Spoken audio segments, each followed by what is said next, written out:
What's up guys, Sam Adams here, and today we're going to be talking about the God of War E3 2016 trailer, which completely blew my mind whenever they started off their press conference with it.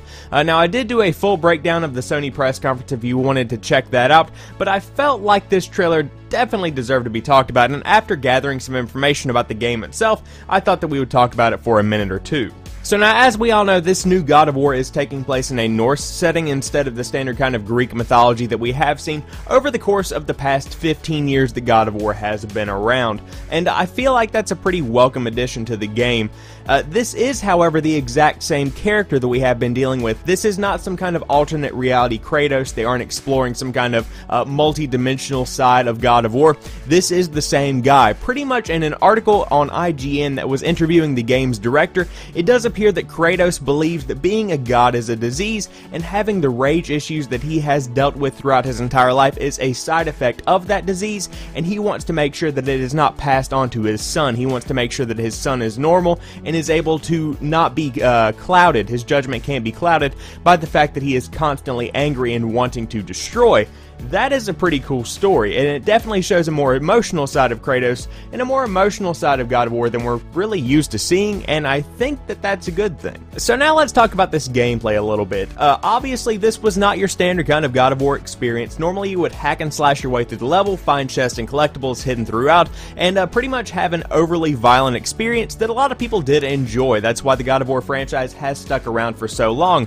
But with this one, we're seeing kind of a mellow Kratos. Obviously, there is that rage meter that does show him getting angry, but like I said, it is about him controlling his anger. This is a much more emotionally impacting story than we have seen in the past, and so we're going to be getting a different kind of experience.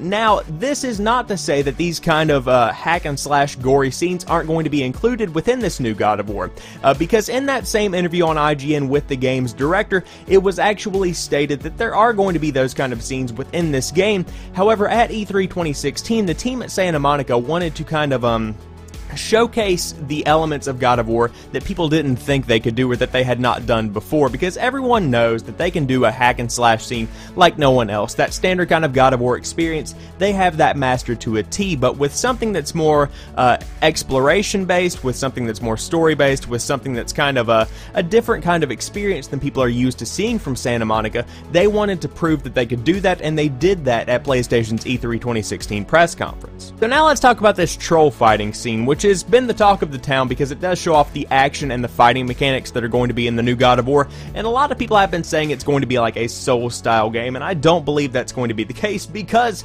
Kratos gets hit more than twice and he doesn't die. But all joking aside, I do think this is going to have some kind of influence from a Souls-style game, because if I had to predict how they're going to do it, if you are on a normal setting in the campaign, I would guess that you're going to be able to take between 6 and 7 hits before Kratos does go down and you'll reload at a checkpoint. But that's not quite so hardcore as the experience that Dark Souls offers. Now, would it be cool to kind of include that kind of hardcore experience in an expert mode that is going to be available in the single player? That would be awesome. That would force players to literally dodge every single hit and try and plant those hits just in the right way to take down the enemy in the most accurate and effective way possible. That is an element that I would like to see in the game, because God of War combined with a Dark Souls game, I could see it happening. So now it does also appear that God of War is going to be an open world style experience, or at least a limited kind of open world experience. So if you haven't played the new Tomb Raider games, number one, you should definitely play those because they're both great. I love Rise of the Tomb Raider. I loved the definitive edition that I played on PlayStation 4. Definitely check those out. Number two, within that game, there was a kind of map element where it was a fast travel mechanic, and you could pretty much go back to any section of the map and any section of the story and get collectibles, explore a little bit more. If you wanted to go back and just see a certain section of the game, you could do that fairly easily. Now, in the trailer, it does show Kratos discovering a new location, and so it does kind of hint at the fact that if you discover the location, then that fast travel mechanic is unlocked, and you could go back to that at a later time.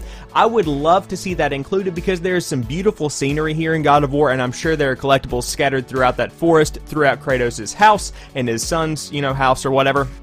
I would love to be able to go back and explore these certain sections of the world a little bit more in depth than just running through the story willy-nilly one time through. So a couple of months ago, whenever those concept art pieces were leaked, if you had asked me if I was going to be excited about the new God of War, I probably would have said no, because quite honestly, I was really done with the God of War franchise. But after seeing this gameplay, I can confidently say that it's in my top 3 games that I saw at E3 2016 this year, and we'll talk about all of that later, but it comes down to the fact that I am so excited to see where Santa Monica Studios is taking God of War, and if they're going to be able to successfully breathe new life into a franchise that was getting pretty stale whenever it comes down to it.